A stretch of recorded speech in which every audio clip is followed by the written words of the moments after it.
How are you doing? So good to see you also. Thank you.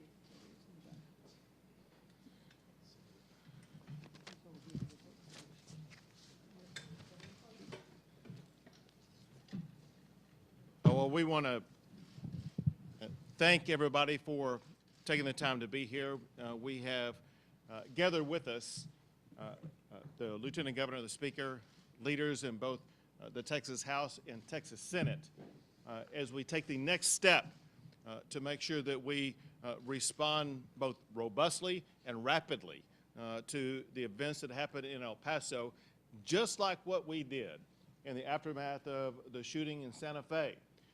We understand the magnitude of this issue, the imperative that we come up with solutions.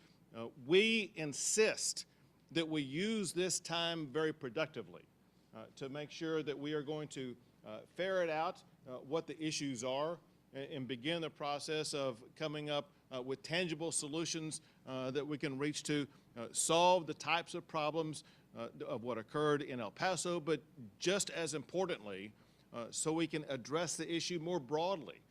Because if you would, in roundtables that we had in the aftermath of Santa Fe, we thought that we took big steps to be able to address the challenges of gun violence in the state of Texas.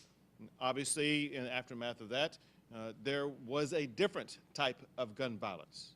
There are unique issues about what happened in El Paso that need to be addressed in addition to the type of violence that we saw in the aftermath of Santa Fe.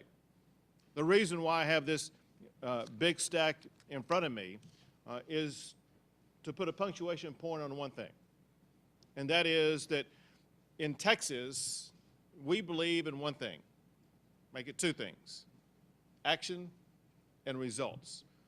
In the aftermath of the horrific shooting at Santa Fe, we had discussions just like what we are having today. Those discussions weren't just for show and for people to go off into the sunset and do nothing. They led to more than 20 laws being signed by me to make sure that the state of Texas was a better, safer place, including our schools for our children. Here are some of them that I passed the legislature passed, that I signed in the aftermath of Santa Fe. The big one, of course, is the budget that includes multiple funding strategies to help schools be better prepared, to make their schools safer. What we will be doing over the course of today is beginning the process of discussing some of the ideas of what need to be addressed, whether it be funding-based issues, whether it be legislative-based issues. And we will be focusing our questions with the participants today on ideas and suggestions that can lead to laws. But remember this, and that is the way Texas government works, action can be taken without laws being passed. We have with us today some of the members of the executive branch, whether it be the director of the Department of Public Safety, the director, of Health and Human Services, and so many others. The levers that are available to the executive branch agencies and to the governor's office are almost unlimited in our ability to take action swiftly. And then in addition to that, later on there may be announcements by both the Speaker and the Lieutenant Governor about potential actions that they may consider to be taking shortly. I expect also in the aftermath of these multiple hearings that we will have, a similar result of what we had in the aftermath of the Santa Fe hearings. And that is that I will be issuing a report talking about ideas that we discussed, as well as potential solutions that can be taken both immediately and in a long-term basis. So this is going to be a very robust and productive discussion today that I believe will lead to very meaningful results. Now, this is actually the second meeting that we've had. The first was a more compact meeting that we had in El Paso. And what I asked the El Paso delegation at that time, Senator Rodriguez, as well as all of the House members from El Paso area, I asked them to provide us some guideposts for us to begin our focus on. And we will include those today. They include providing community healing for the people of El Paso. They include combating threats of domestic terrorism. They include rooting out hateful ideologies. And they include keeping guns out of the hands of deranged individuals while at the very same time making sure that we can do so in a way that safeguards Second Amendment rights. In addition to those topics, as we engage in our discussion today, there will be more topics raised.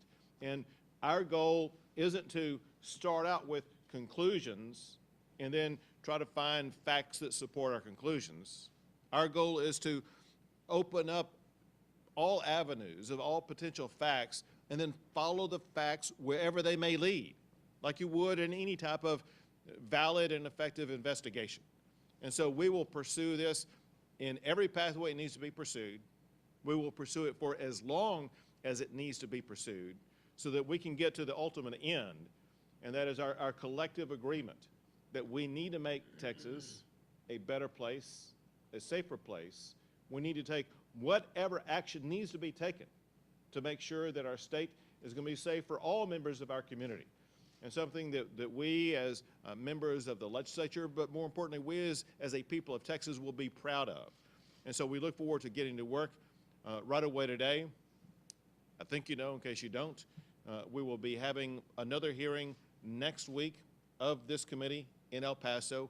And then in addition to that, next week we will also be having a hearing, our first hearing, of the Domestic Terrorism Task Force that will be working in parallel with this particular committee. And we will be using that as the first big launch of our collective effort to make sure that we are getting to the bottom of what is challenging Texas, but also getting going from the starting line about what we need to do to respond. So with that said, we will be asking the media to leave the room at the time. There will be an opportunity for you to come back in when we are done later on, as well as an opportunity to visit with anybody here who wants to or chooses to visit with the press. There will be no limits to you outside later on. But for our discussion in here right now, this is going to be something outside of cameras. So thank you all very much.